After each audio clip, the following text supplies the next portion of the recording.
Helo, mae dwi'n Griffiths a dwi'n uwch ymarferydd iechyd y cyhoedd weithio i Iechyd Cyhoeddus Cymru. Dyma'r webinar gyntaf mewn cyfres o 3 sydd wedi hynnylu at unrhyw un sy'n gweithio gyda plant a phobl ifanc, neu'n enwedig athrawon. Heddiw, dwi'n mynd i siarad am y dirwedd newidiol o ran Tybaco Nicotin a chynhyrchion feipio, a'r bygythiad maen nhw'n ei achosi i bobl ifanc ar draws Cymru. Dechreuwn, drwy fynd i'r afael a chamdybiaeth cyffredin. Hynny yw, nad yw ysmygu yn broblem iechyd y cyhoedd fawr bellach. Mewn gwirionedd, ysmygu ydy'r prif achos o farwolaeth, anabledd ac afiechyd y gellir ei hatal. Ar draws y Deyrnas Unedig, mae ysmygu yn gyfrifol am tua 80,000 o farwolaethau bob blwyddyn, gan gynnwys 1 o bob 4 o holl farwolaethau o gansar. Mae honno'n gost syfrdanol am rywbeth y gallwn ei atal. Wrth edrych ar Gymru, mae'r effaith yn dal yn sydweddol. Ymhlith bobl 25 oed a throsodd, mae ysmygu yn achosi bron i 4,000 o farwolaethau bob blwyddyn, sy'n cyfrif o 10.7% o'r holl farwolaethau yn y grŵp oedran hwnnw. Mae hefyd yn arwain at dros 17,000 o dderbyniadau i'r ysbyty bob blwyddyn, gan rhoi y baich enfawr ar ein gwasanaethau iechyd. Ac i unigolion, mae'r canlyniadau'n ddifrifol. Mae'r ysmygwyr cyffredin yn colli 10 mlynedd o fywyd sy'n gyfateb i tua blwyddyn yn cael ei cholli am bob 4 blynedd o ysmygu ar ôl 30 oed. Y tu hwnt i'r goblygiadau iechyd, mae'r gost economaidd hefyd yn agored llygad. Yng Nghymru, mae ysmygu yn costio £302 miliwn y flwyddyn i'r gig, a pan fyddwn yn cynnwys cynhyrchiant coll a ffactorau eraill, mae'r cyfanswm yn codi i £791 miliwn y flwyddyn. Felly, y gallai cyfraddau ysmygu fod wedi gostwng dros y blynyddoedd, mae'r broblem ymhell o fod wedi'i ddatrys. Ac mae'n mynd i'r afael â hyn yn parhau i fod yn flaenoriaeth hollbwysig i iechyd y cyhoedd. Dwi'n rhannu ffaith syfrdanol gyda chi. Sigarets ydy'r unig gynnyrch defnyddwyr cyfreithlon a fydd, pan gaiff ei ddefnyddio yn union fel mae'r gweithwyr yn bwriadu, yn lladd y bobl sy'n ei ddefnyddio yn rhan fwyaf o achosion. Dyna ni, os dilynwch y cyfarwyddiadau ac ysmygu yn union fel y cynlluniodd y cwmnïau Tybaco, dach chi mewn perygl. Bydd 2 o bob 3 ysmygwr yn marw o ganlyniad i'w ysmygu, ond i bai bod nhw'n stopio. Tydi hyn ddim byd i wneud â chamddefnyddio na damweiniau. Mae hyn yn ymwneud â chynnyrch yn gwneud yn union be mae fod i wneud, ac yn arwain at farwolaeth yn y rhan fwyaf o achosion.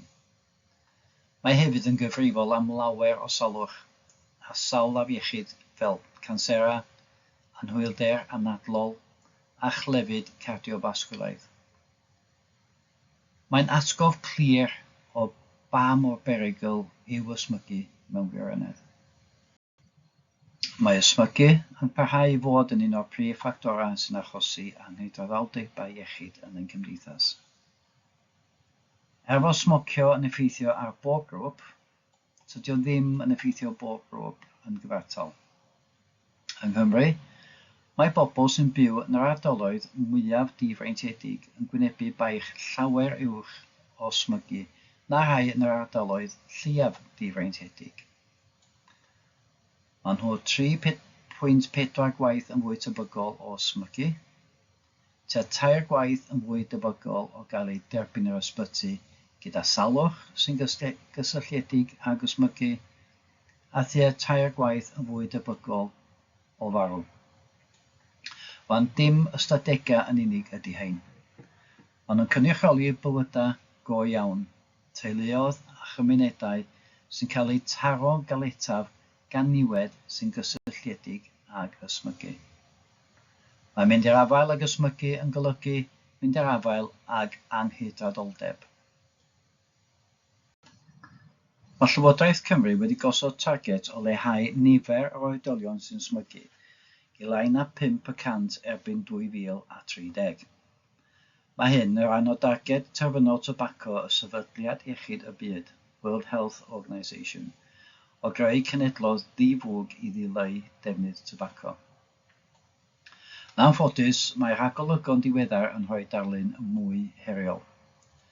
Erbyn 2030, disgwylir i gyfradd ysmygu bod yn 8.3% ac erbyn 2035 bydd yn dal i sefyll ar 6.4%. Mae hyn yn golygu nad oes disgwyl i'r targed o 5% gael ei gyrraedd oni bai ein bod yn newid ein dull gweithredu neu'n cyflymu ein ymdrechion. Bod ymdrechion bresennol fel y gwasanaeth rhoi graddi smygu ar gyfer Cymru gyfan helpa fi stopio yn canolbwyntio ar gefnogi ysmygwyr i roi graddi, mae cynyddu gweithgaredda atal yn hanfodol i atal y dechrau, rhoi atal bobl ifanc rhag dechrau ysmygu a chyflawni targed terfynol Tybaco Cymru. Cymru difwg, ein strategaeth genedlaethol hir dymor gyda'r uchelgais i greu Cymru lle nad i'w ysmygu bellach yn rhan o fywyd bob dydd. Mae'r strategaeth hon wedi ei selio ar weledigaeth glir, gwneud Cymru'n ddifwg. I gyflawni hyn, rydym yn canolbwyntio ar 2 thema graidd. Yn gyntaf, lleihau anghydraddoldeba. Da ni'n gwybod bod cyfraddau ysmygu yn llawer uwch yn ein cymunedau mwyaf difreintiedig. Mae'n mynd i'r afal â hyn yn allweddol i wella canlyniadau iechyd a thorri cylch salwch sy'n gysylltiedig â thlodi. Mae'r strategaeth hon yn rhoi ffocws cryf ar gefnogi rhai sydd ei angen fwyaf. Yn ail, ffocws ar genedlaethau'r dyfodol. Da ni'n gweithio i amddiffyn plant a phobl ifanc rhag niwed tobaco. Yn uniongyrchol ac yn anuniongyrchol. Mae hyn yn cynnwys ymgyrchoedd atal, amgylcheddau difwg, a sicrhau bod bobl ifanc yn tyfu i fyny mewn diwylliant lle nad i'w ysmygu bellach yn norm. Ac yn drydydd, dull system gyfan. Ni all unrhyw sefydliad unigol gyflawni hyn ar ben ei hun. Mae'r strategaeth hon yn dwyn ynghyd iechyd cyhoedd, addysg, llywodraeth lleol, y GIG a sefydliadau cymunedol i fynd i'r afael ag ysmygu o bob ongl. Mae'n ymwneud â chreu amgylcheddau cefnogol a gweithredu cydgysylltiedig ar draws y system. Drwy gydweithio o dan y 2 thema allweddol hyn, fedrwn adeiladu Cymru iachach, decrach a difwg i bawb, nawr ac ar gyfer cenedlaethau'r dyfodol.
A graff yma yn dangos cyfran y myfyrwyr ym mynyddoedd 7 i 11 wedi dadansoddi yn ôl grŵp blwyddyn a nododd eu bod erioed wedi defnyddio fêps, yn defnyddio fêps yn reolaidd neu'n defnyddio Tybaco Nicotin yn 2023. Fel y gwelwch o'r bariau glas tywyll, mae defnyddio fêps yn cynyddu'n sydyn gydag oedran. Erbyn blwyddyn 11, dywedodd 45.4% o ddysgwyr eu bod wedi rhoi cynnig ar feipio. Mae hynny bron i hanner y grŵp blwyddyn. Hyd yn oed ymhlith disgyblion blwyddyn 8, oedd 16% wedi rhoi cynnig arni. Mae feipio rheolaidd, a ddangosir mewn glas gola, hefyd yn codi trwy grwpiau blwyddyn, gan gyrraedd 15.9% ym mlwyddyn 11. Dyna nifer sylweddol o bobl ifanc sy'n defnyddio cynhyrchion nicotin yn rheolaidd. Mewn cymhariaeth, mae ysblygu tybaco rheolaidd, a ddangosir mewn pinc, yn is ar draws y holl blynyddoedd, ond yn dal i fod yn destun pryder. Erbyn blwyddyn 11, mae 5.5% yn nodi ei bod yn ysblygu'n reolaidd. Mae'r data hwn yn tynnu sylw at 2 fater allweddol. Yn gyntaf, mae feipio bellach yn llawer mwy cyffredin na thybaco ymhlith bobl ifanc.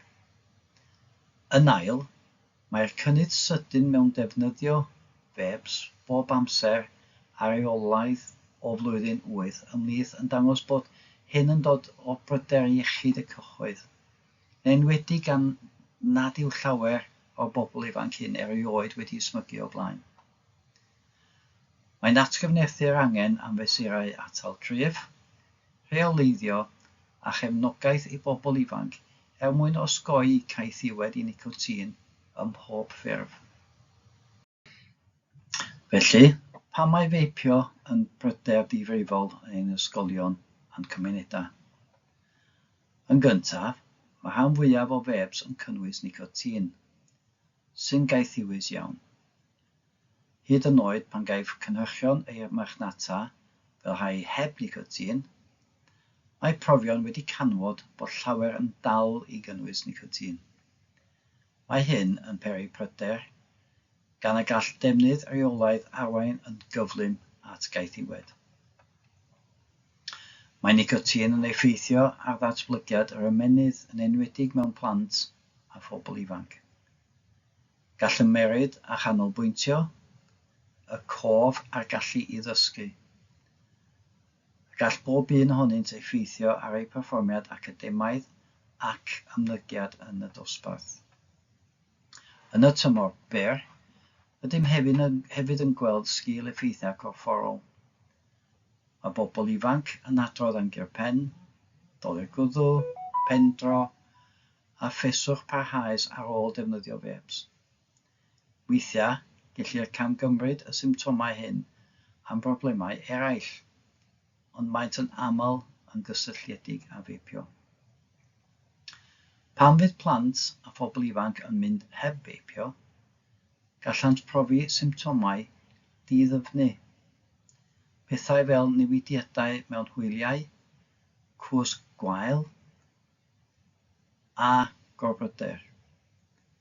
Gall y symptomau hyn effeithio ar eu llesiant, eu perthnasoedd a'i ymgysylltiadau yn yr ysgol. Mae tystiolaeth gynyddol a gall feipio agor drws i ysmygu. Efallai y bydd rhai myfyrwyr na fyddent byth yn ystyried codi sigaret yn dechrau feipio ac yna'n symud ymlaen at tybaco. Tuedd pryderus sy'n gwrthdroi degawdau o gynnydd. Ac yn olaf, efallai'r peth pwysicaf oll, ni wyddom eto effeithiau hir dymor feipio ar iechyd. Cymerodd degawdau i ddeall niwed ysmygu yn llawn, rhaid i ni beidio â gwneud yr un camgymeriad eto efo fêps. Mewn ymateb i fygythiad feipio ymhlith plant ifanc. Cynullodd Iechyd Cyhoeddus Cymru y grŵp ymateb i ddigwyddiadau feipio, neu fel mae'n cael yn IRG. Sefydlwyd y grŵp i archwilio tystiolaeth, olrhain datblygiadau a gwneud argymellion ar gyfer gweithredu ar draws Cymru.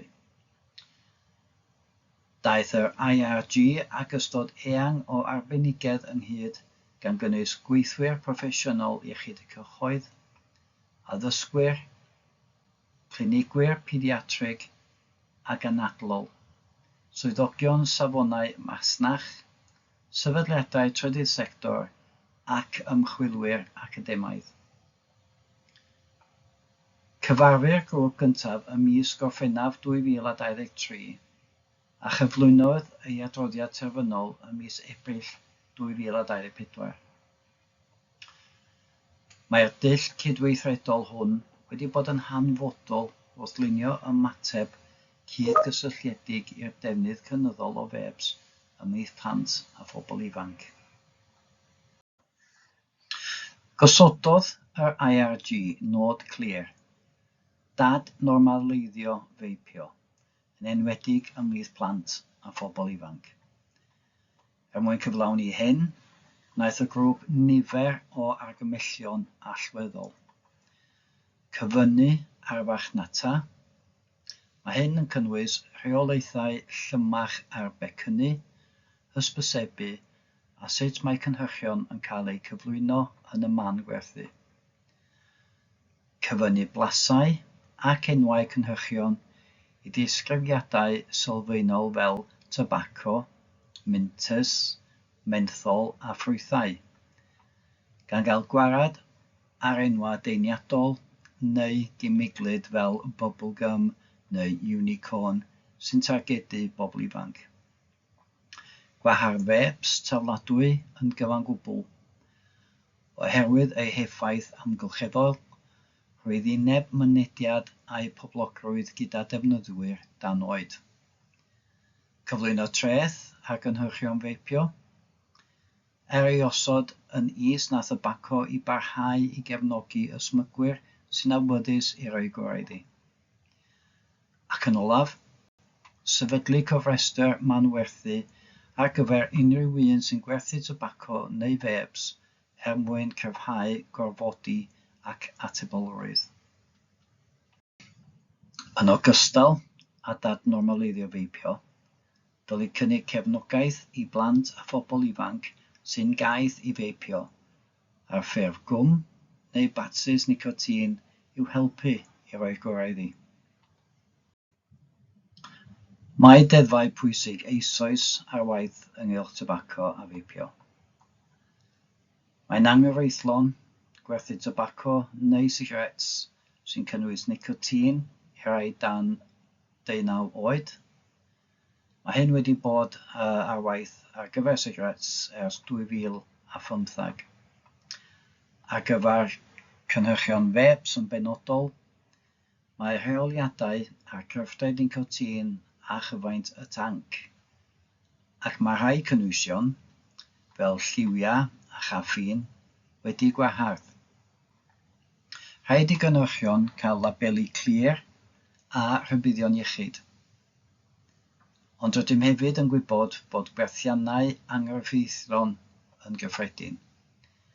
Nid yw llawer o'r cynhyrchion hyn yn bodloni safonau ansawdd na diogelwch y Deyrnas Unedig, gan godi pryderon gwirioneddol ynghylch niwid.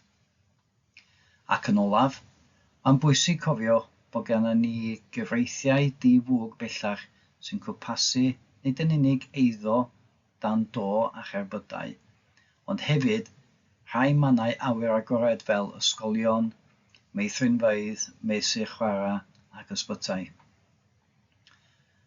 Mae amddiffyniadau hyn ar waith, ond mae gorfodi ac ymwybyddiaeth yn allweddol i'w gwneud yn effeithiol, yn enwedig wrth amddiffyn plant a phobl ifanc. Cyflwynodd Cymru waharddiad ar fêps tafladwy ar gyntaf o Fehefin 2025. Cefnogir y penderfyniad hwn gan gonsensws arbenigwyr bod fêps tafladwy yn ffactor allweddol yn y cynnydd mewn feipio ymhlith plant a phobl ifanc. Mae yna effeithiau amgylcheddol difrifol hefyd.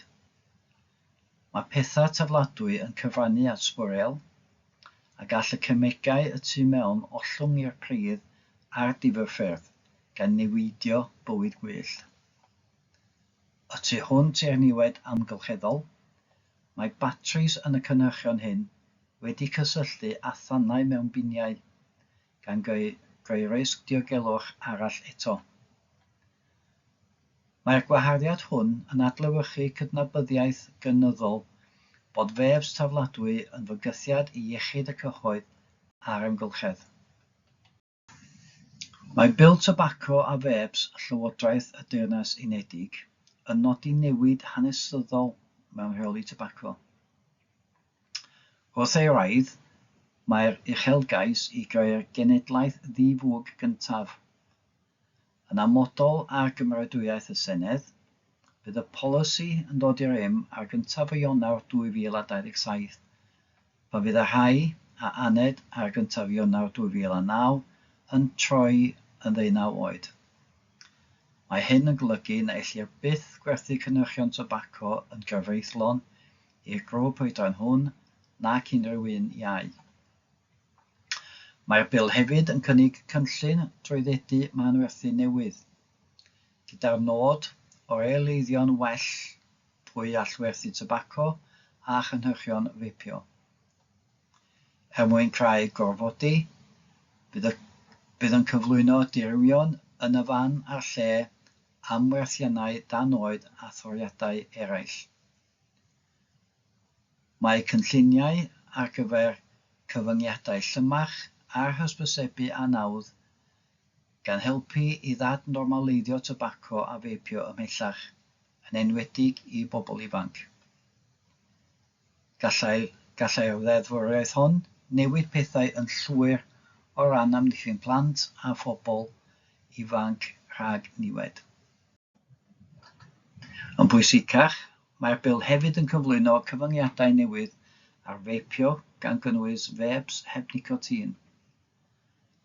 Mae'r rhain yn cynnwys terfynau ar flasau feipio, pecynnu, a sut mae cynhyrchion yn cael eu harddangos mewn siopa. Gwahardd peiriannau gwerthu fêps a chynhyrchion tybaco i roi yn y geg. A phwerau newydd i Lywodraeth Cymru ymestyn cyfreithiau difwg i gwmpasu cynhyrchion feipio a tybaco wedi'i cymhesu. At ei gilydd, mae'r ddeddfwriaeth hon yn gam sylweddol ymlaen o ran amddiffyn bobl ifanc a lleihau niwed ar draws genedlaethau'r dyfodol. Mae Iechyd Cyhoeddus Cymru wedi cynhyrchu nifer o adnoddau gan gynnwys dogfennau, canllaw a phecynau cymorth i gefnogi gwaith yn y maes hwn. Mae rhain yn cynnwys pecyn cymorth cwricwlwm a sylweddau caethiwed. Bydd hyn yn cael ei drafod yn fanwl yng ngwebinar 2 y gyfres hon. Mae'r pecyn cymorth yn archwilio ymddygiad sy'n niweidiol i iechyd, gael ganolbwyntio'n benodol ar feipio yng nghyd-destun camddefnyddio sylweddau, caethiwed a dibyniaeth. Cafodd ei greu ar y cyd ag athrawon i'w ddefnyddio gyda dysgwyr 9 oed i fyny. Mae'n cynnwys negesion allweddol i athrawon a dysgwyr a banciau wybodaeth feipio i athrawon. Wybodaeth a chanllawiau ar feipio mewn dysgwyr oedran ysgol uwchradd yng Nghymru. Mae'r canllawiau hyn yn cynnwys data a gwybodaeth sy'n seiliedig ar dystiolaeth ar gyfer ysgolion gan gynnwys sut y gallant ymateb i feipio a helpu i fynd i'r afel ag ef yn y lleoliadau trwy bolisi, arferion a chynnwys y cwricwlwm. Phobl ifanc a feipio. Gwybodaeth i rieni a gofalwyr i'w helpu i gael dealltwriaeth glir sy'n seiliedig ar dystiolaeth o feipio ymhlith plant a phobl ifanc yng Nghymru. Mae'r canllawiau'n cynnwys y wybodaeth diweddaraf am effeithiau feipio ar iechyd, a faint o blant a phobl ifanc sy'n feipio ar hyn o bryd yng Nghymru. Yn ogystal â chyngor ymarferol a sut i adnabod arwyddion posibl feipio, a sut i gael sgwrs amdano. Eich cynllun rhoi gorau iddi? Mae hwn yn offeren digidol rhyngweithiol sydd ar gael ar wefan Helpa Fi i Stopio, a fydd yn cefnogi unigolion i ddatblygu cynllun rhoi gorau iddi personol i leihau ei dibyniaeth ar cynhyrchion nicotin. Helpa Fi i Stopio yw ein gwasanaeth rhoi gorau i ysmygu ar gyfer Cymru gyfan sy'n cynnig gefnogaeth wedi'i theilwra i bobl ifanc sy'n ysmygu. Mae Iechyd Cyhoeddus Cymru wrthi'n datblygu llwybr cenedlaethol ar gyfer cefnogi plant a phobl ifanc sydd â dibyniaeth ar nicotin. Byw bywyd. Ymyrraeth atal ysmygu sy'n seiliedig ar dystiolaeth yw hon, a ddatblygwyd ac sy'n cael ei chyflwyno mewn ysgolion gan Iechyd Cyhoeddus Cymru i ddisgyblion blwyddyn 8 dylanwadol mewn ysgolion mewn ardaloedd lle mae plant yn y risg uchaf o ysmygu.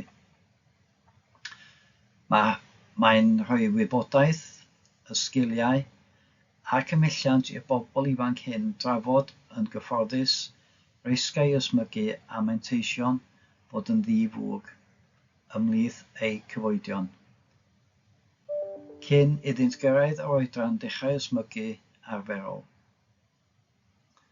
Mae'n rhaglen atal bobl 18 i 24 oed yn bwriadu gweithio gyda cholegau addysg bellach a chyflogwyr i ddatblygu dulliau ac offer i hyrwyddo bod yn ddifwg yn y lleoliadau hyn ac atal dechrau ysmygu yn y grŵp oedran hwn.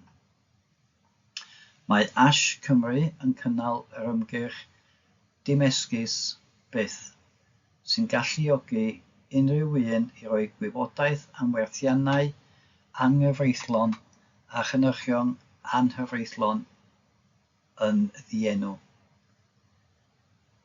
Gobeithio bod y webinar hon wedi bod yn ddefnyddiol i chi.